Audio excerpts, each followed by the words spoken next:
तो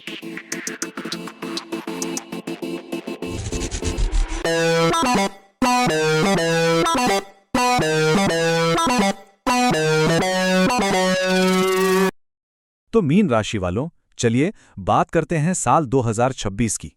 ये साल कैसा रहने वाला है? देखिए, इसे सिर्फ एक भविष्यवाणी की तरह मत देखिए, नहीं।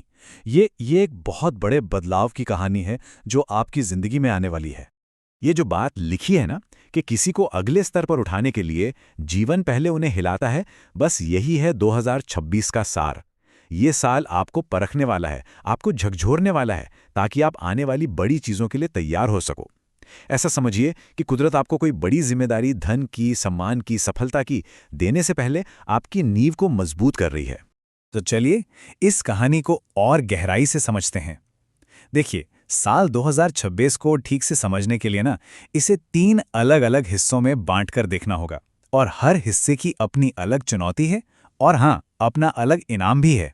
तो ये है पूरे साल का एक तरह से रोड मैप। देखिए, जनवरी से मई तक का जो समय है वो एक इम्तिहान जैसा है। फिर आता है जून से अक्टूबर, ये है बड़ी सफलता का दौर। और साल के जो आखिरी 2 महीने हैं, नवंबर दिसंबर, वो समय है जो कुछ भी कमाया है उसे संभालने का, उसे मजबूत करने का। हाँ, एक बात समझनी बहुत जरूरी है, 2026 की शुरुआत एकदम नई नहीं होगी। जो 2025 का दबाव था ना, वो अभी भी साथ चलेगा। आपको अपने व्यक्तित्व पर, अपनी सोच पर और रोजमर्रा की जिंदगी में एक प्रेशर महसूस होगा। कभी कभी बहुत ज्यादा थकान लगेगी, कभी कंफ्यूजन होगा, और कई बार तो ऐसा भी लगेगा कि अरे कोई साथ ही नहीं दे रहा। तो चलिए अब बात करते हैं साल के पहले हिस्से की, सबसे चुनौतीपूर्ण हिस्सा। जनवरी से लेकर मई तक का जो ये वक्त है ना, ये आपके सब्र और आपकी हिम्मत का असली इम्तिहान लेने वाला है। अब अगर करियर की बात करें तो साल के पहले हिस्से और दूसरे हिस्से में सचमुच जमीन आसमान का फर्क है। जनवरी से मई तक तो बॉस दबाव रहेगा, काम में देरी होगी। मेरी सलाह है कि ऑफिस की पॉलिटिक्स और फालतू की गॉसिप से जितना हो सके दूरी रहिएगा। लेकिन, और ये बहुत बड़ा लेकिन है, यकीन मानिए जून आते ही पासा पलट जाएगा। आपकी सारी मेहनत का फल मिलना शुरू हो जाएगा। अच्छा, पैसों के मामले में भी शुरुआती महीने थोड़े तंग रह सकते हैं। फाइनेंशियल इंस्टेबिलिटी रहेगी और अचानक से कोई बड़ा खर्चा आ सकता है। मन करेगा कि कोई शॉर्टकट मिल जाए जल्दी पैसा कमाने का, लेकिन वो रास्ते शायद काम ना करें।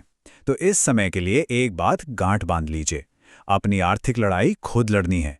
दूसरों से उम्मीद लगाएंगे तो शायद निराशा ही हाथ लगे। और अब आते हैं 2026 के शायद सबसे जरूरी पहलू पर, और वो है स्वास्थ्य। इसे एक अग्नि परीक्षा ही समझिए। अगर आपका लाइफस्टाइल ठीक नहीं है तो शरीर अब जवाब देना शुरू कर देगा। आपको अपनी बॉडी के सिग्नल साफ साफ दिखाई देंगे, चाहे वो स्टैमिना की कमी हो, डाइजेशन की दिक्कत हो या फिर नींद की समस्या। तो शुरुआती महीनों की इस परीक्षा के बाद अब वो समय आता है जिसका आप बेसब्री से इंतजार कर रहे थे, एक राहत की सांस लेने का समय। साल का बीच का हिस्सा एक सुनहरे मोड़ की तरह है। सिर्फ ये 5 महीने, जून से लेकर अक्टूबर तक, ये साल का सबसे जरूरी वक्त है। इसे गोल्डन विंडो कह सकते हैं। यही वो समय है जब आपकी सारी मेहनत, आपका सारा सब्र रंग लाएगा और चीजें आपके फेवर में बहुत तेजी से बदलेंगी। तो इस दौरान क्या क्या होगा? देखिए, आपकी इनकम मजबूत होगी, साइड इनकम के नए रास्ते खुलेंगे और सबसे बड़ी बात, आप वाकई में सेविंग कर पाएंगे। रिश्तों में भी एक इमोशनल क्लैरिटी आएगी। अगर शादी का प्रपोजल देना है या कोई कमिटमेंट करनी है तो इससे अच्छा समय नहीं मिलेगा। फैमिली के साथ कहीं घूमने का प्लान या कोई प्रॉपर्टी डील, सब कुछ इस दौरान सफल हो सकता है। और हाँ, स्टूडेंट्स के लिए एक खास बात, जो लोग पढ़ाई कर रहे हैं उनके लिए जून से सितंबर का समय बहुत बहुत लकी है। कॉम्पिटिटिव एग्जाम हो, कॉलेज में एडमिशन हो या कोई रिसर्च का काम, ये आपकी गोल्डन विंडो है। मेहनत और ग्रहों का साथ दोनों मिलकर आपको शानदार रिजल्ट्स देंगे। ठीक है, तो जब ये सुनहरी सफलता मिल जाए, उसके बाद क्या? अब कहानी का अगला पड़ाव आता है, उसे संभालने का। साल के आखिरी 2 महीने एक्शन लेने के नहीं, बल्कि जो हासिल किया है उसे प्रोटेक्ट करने के हैं। तो चलिए देखते हैं कि नवंबर और दिसंबर की स्ट्रैटेजी क्या होनी चाहिए। नवंबर और दिसंबर, मिशन बिल्कुल साफ है। जो कुछ भी आपने बीच के 5 महीनों में बनाया है, उसे बचा कर रखना है। ये नए रिस्क लेने का समय बिल्कुल नहीं है, ये अपनी जीत को सहेजने का समय है। तो क्या करना है? पहली बात, कोई भी बड़ा फैसला जल्दबाजी में नहीं लेना। दूसरी, अपनी सेविंग्स को प्रोटेक्ट करना है।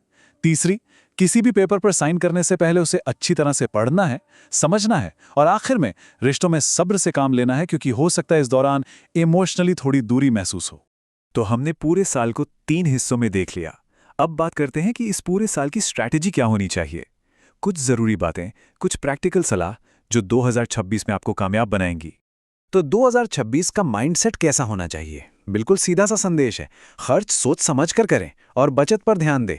हेल्थ के मामले में कोई लापरवाही नहीं, अनुशासन जरूरी है। एक और बात, सब्र रखना सीखें। जरूरी नहीं कि हर कोई आपकी स्पीड से चले। और सबसे जरूरी, अपनी एनर्जी शिकायतों में बर्बाद ना करें, बल्कि उसे अपने काम पर लगाएं। और अच्छी खबर यह है कि इस पूरे सफर में आपका पार्टनर, आपका जीवन साथी एक मजबूत सपोर्ट सिस्टम बनकर आपके साथ खड़ा रहेगा।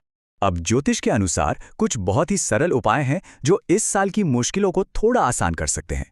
पहला, शनि के असर को हल्का करने के लिए बरगद के पेड़ पर मीठा दूध चढ़ाएं। दूसरा उपाय है अपने बड़ों और टीचर्स की सेवा करें, उनका सम्मान करें। और तीसरा, अगर नींद ठीक से नहीं आती, बेचैनी रहती है, तो सौंफ को एक लाल कपड़े की पोटली में बांधकर अपने तकिए के नीचे रखें। तो आखिर में 2026 की असली ताकत क्या है? वो ये है कि चुनौतियां तो साफ दिख रही है, लेकिन सबसे बड़ी जीत, सबसे बड़ा ब्रेक थ्रू ये है कि जब बाकी लोग शायद हिम्मत हार जाएं, तब भी आप मैदान में डटे रहेंगे, लड़ने के लिए तैयार। और यही आपकी असली सफलता होगी। तो सवाल बस एक ही है, आप 2026 को शिकायतों का साल बनाना चाहते हैं या फिर एक बड़े परिवर्तन का? फैसला सिर्फ आपका है।